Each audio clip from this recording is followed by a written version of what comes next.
안녕하십니까. 옥석을 가릴 줄 모르는 우리들의 잘못, 역사와 후손에 대해 떳떳지 못한 일에 대해 생각해 보겠습니다. 대한민국을 5,000년 가난에서 해방시킨 영웅 박정희는 독재자로 낙인 찍어버리고 반듯한 기념관이나 동상 하나 세우지 못하게 하거나 세우지도 않았습니다. 박정희 생가도 방치하다시피 해서 너무 초라하지만 관리에 별 신경도 쓰지 않았습니다. 전쟁의 폐허와 가장 가난한 나라였던 대한민국을 세계가 부러워하는 오늘의 한국을 만든 지도자를 이처럼 깔아뭉갠 것은 한국의 저질 정치와 못된 정치 사회 풍족, 그리고 옥석을 가리지 못하는 국민들의 어리석음 때문이었습니다.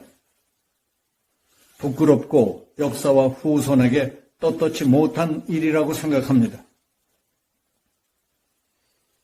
북괴의 남침 책동 영향으로 변질된 광주 사태가 5.18 폭동으로 바뀌며 양상이 급격히 악화돼 가자 제2의 6.25가 되지 않도록 수습한 전두환은 감옥을 보냈고 재산을 몰수해서 역적처럼 취급했습니다. 전두환도 안보, 국방, 사회정화, 경제정책을 통해 재임 기간 동안 연평균 성장률 10%를 기록하는 등 경제성장과 서민생활을 획기적으로 향상시켰습니다. 그러나 돌아간 뒤 6월마저 갈 곳이 없어 아직도 유가족들이 사는 집 장롱 속에 유고를 모시고 있답니다. 북방외교의 선구자 노태우도 감옥을 갔고 전 재산을 빼앗겼습니다. 그 역시 국립묘지에 못 갔습니다. 그는 분당, 일산 등 주택 200만 호 건설로 주택난을 해결했습니다. 그리고 88 서울올림픽을 성공적으로 치고 국격을 높였습니다. 4대강과 청계천 개발, 대중교통수단의 획기적인 선진화를 이룩한 이명박도 감옥 보내고 재산을 빼앗았습니다. 박근혜에게는 없는 죄를 만들어 씌워 탄핵, 파면시켰습니다. 그리고 감옥살이도 모자라 사는 집까지 빼앗고 빈 털터리로 만들었습니다. 박근혜는 재임 중 통진당 해산, 이석기 검거, 개성공단 폐쇄, 대북송금 중단, 김정은 암살부대 창설, 잠수함 사령부 창설, 전시작전권 무기한 연기, 미사일 사거리 연장, 핵연료 재처리 승인, 사드 배치, 그리고 전교조 법외 노조 처리, 노령연금 시행, 공무원연금 개혁, 코레일 개혁 등 인기나 표를 의식하는 정치인이라면 누구도 하지 않을 문제들을 중점적으로 해결했습니다. 그런가 하면 북한에 4억 5천만 달러라는 거액을 갖다 바치고 김정일과의 정상회담을 성사시킨 김대중은 마치 그가 민주화의 화신인 것 같이 전국에 수십 개의 기념관과 동상을 세우고 좌익들이 참배하도록 만들어 놓았습니다. 재임 기간 동안 뇌물받은 혐의로 수사를 받던 노무현은 부엉이 바위에서 투신 사망했지만 자살인지 타살인지도 명확히 밝혀지지 않은 채 고향 봉화마을을 성지화해놓고 좌익들의 정치적 결집 무대로 이용하고 있습니다.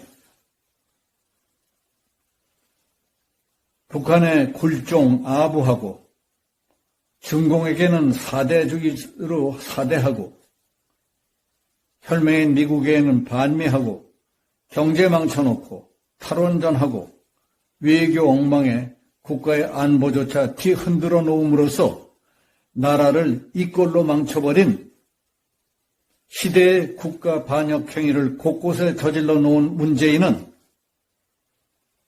비록 담장은 높이 쌓아 올리고 수십 명의 경호대가 불침번을 서고 있다 하더라도 요즘 마음 편할 리가 있겠습니까? 잠자리에 든다고 잠이 잘 오겠습니까?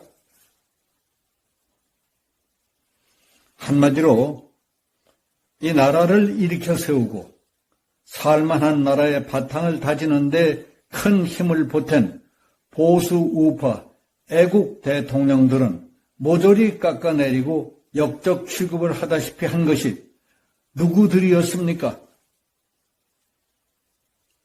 말로는 민주주의를 내세웠지만 하는 짓들은 자기들 중심의 독선, 독주, 패거리들끼리의 독점, 독식에만 몰두하던 좌파 운동권 출신의 정치꾼, 몰입의 양아치들이 세력화되면서 본격화되지 않았습니까?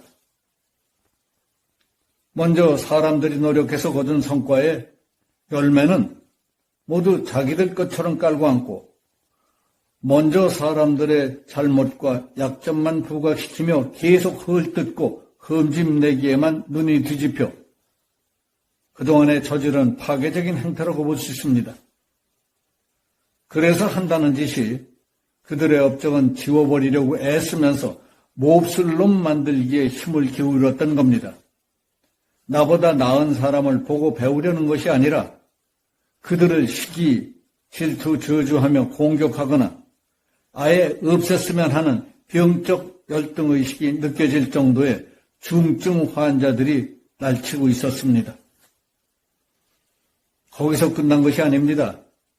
반대를 위한 반대, 북쪽이 바라던 대로의 반대만을 일삼던 좌파들이 집권하자 민주화를 위해 큰 일이나 한 것처럼 서로 공다툼까지 벌이지 않습니까?